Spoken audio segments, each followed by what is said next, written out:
وأشكر تعاونكم ومحاولة. لە شاری هەولێر خولێکی نێودەوڵەتی تایبەت بە پەیامنێری وەرشی بەڕێوەچوو.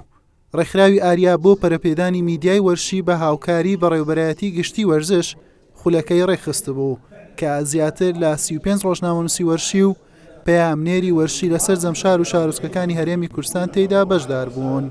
ئەو خولەی ئەمڕۆژ کە تایبەت و پەیامنێرانی وەرشی درێژکراوە ئەو خولانە بوو کە ئێمە ئامانجمانە لەو خولەش نزیکی 35 پەیامنێری لە شار و شارۆچکەکانی کوردستان بەشدار بوون. وانە بێژەکەش ناوێکی دیارە عەلیریا هەممان دەیناسین پشتیوان بەخوا ئەو دوا خول نابێ خولی دیکەشمانەیە خولی گەورەتریشمانێ ئینشاڵڵا لە داهاتوو بە بۆ بوارە جیاجیەکانی نێو میدیای وەرشی ئینشاڵڵا لە ماوەی نزیکی داهاتوو وەکو ئەوی بەرنامە مەلودانە دەگەینە ئەو ئامانجەی کە ئێمە وەکو ڕێکخراو بۆ ماوەی 12 ساڵی داهاتوو دامانناویش.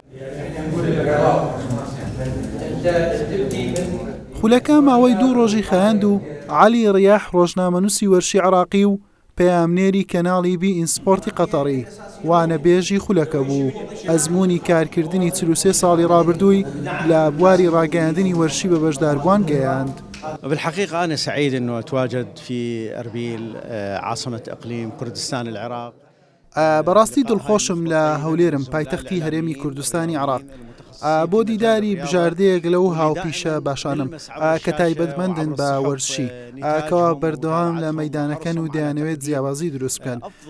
2 ڕۆژ لە وانەکان بە بەردەوامی مانای ئەوە دەگەێنێت زانیاریەکانمان بێگەیان لە بوارەکانی کارکردنی پەیامنێری وەرشی و جۆرەکانی لە زۆربەی کەناڵەکانی ڕاگەاندن.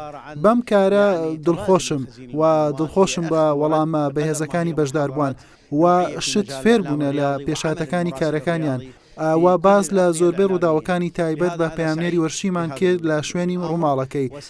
پێم وایە ئەنجامەکانی ئەم خولە بەرهەمدار دەبێت لە بواری ڕاگەاندنی وەرشی بەگشتی و پەیامنێری وەرشی بە تایبەتی. والكثير من الحوادث التي تتعلق بتواجد المراسل الرياضي. بەشداربوانی خولەکە کارلێکێکی تەواویان لەگەڵ وانەکان هەبوو بەهۆی ئەوەی لەگەڵ هاوپیشەیەکی خۆیان ئەزموونەکانیان تاوتوێ دەکرد و کردنەوەی ئەو جۆرە خولانەش بە گرنگ دەزانن. زۆر دەرسمان لێ وەرگرت ئەمە درۆژە دینی و ئەمڕۆ کاکە حسێن لە ڕگادن چەند درێژ چەند ساڵ لە ڕگادن بی ڕۆژێک دو ڕۆژ چەند ساڵ بی هەر پێویستی بە فێربوونە فێر دەبی ڕۆژ بە ڕۆژە فێر دەبی.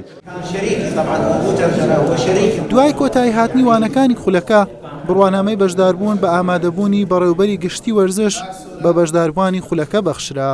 حوسێن محەممەد، کەناڵی پەیام، هەولێر.